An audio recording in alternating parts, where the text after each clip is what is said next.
Fransien van der Putt ben ik. Daniël Bertina. Wij zijn de laatste twee... Overleven critici.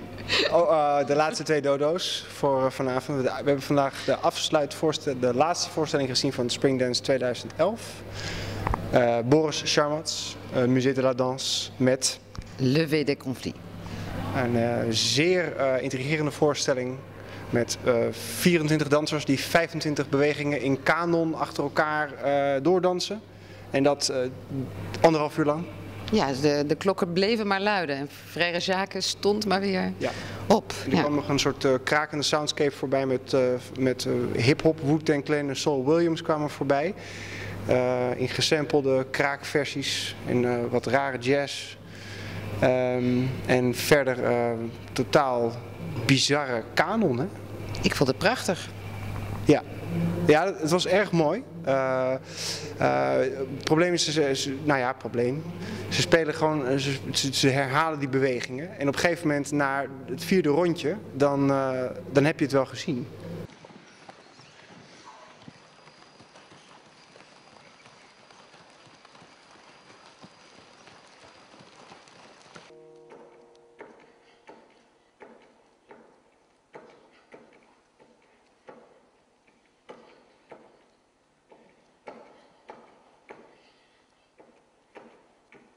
Boris Charmatz, thank you very much. Beautiful performance. We have a short question for you, actually two. One is mine. I would like to know how the dance is oriented in the piece. Whether I was thinking about like elephants keep the tail of the, but then it's very organized, and of course there were certain things very organized. But I wondered whether they go into it like a trance or. You say something about how they survive the 1 hour. There's different principles inside, but the main principle is you're always following the same person.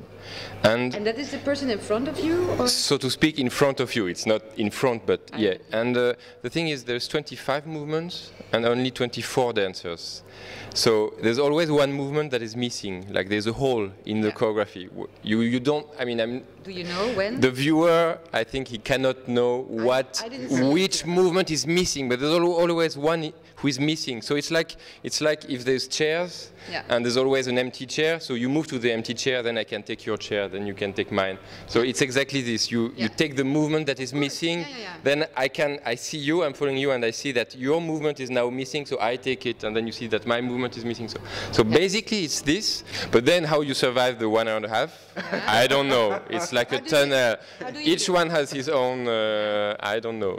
It's, but for sure it's almost the first time I'm performing it. It's rather hard. I'm dead. I'm just, I'm devastated. But basically, what is nice is you start, and there will be no ending. So you have no questions like, then how do I come back? You just sustain the movement. It's just going. It starts like this, and then it develops because inside this first movement there is already the second, and the third is inside the second. And why did you decide to end it in sort of a similar way, the way it starts?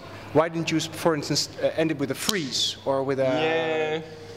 Originally, I wanted the piece to be only one shape, so to speak, in the space. I don't know which one, the spiral or what we call the labyrinth.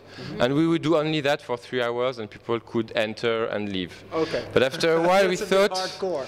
This was the original choice, so that at any given moment, any given point in the space, there would be one specific movement being performed by you, by me. You know. But then we thought, no, it could work for 5 or 6 people in your museum, let's say, like an installation. But on stage, we also perform it on grass sometimes. But we thought, no, it doesn't work. The idea is the same. You always have the same movements, but the space, the qualities, how we move, we will change it. And basically in one day, we decided, okay, we enter one by one, we do spiral, we do this labyrinth, we do a moment of unison where we just demonstrate, and we end one by one. We all have the same score.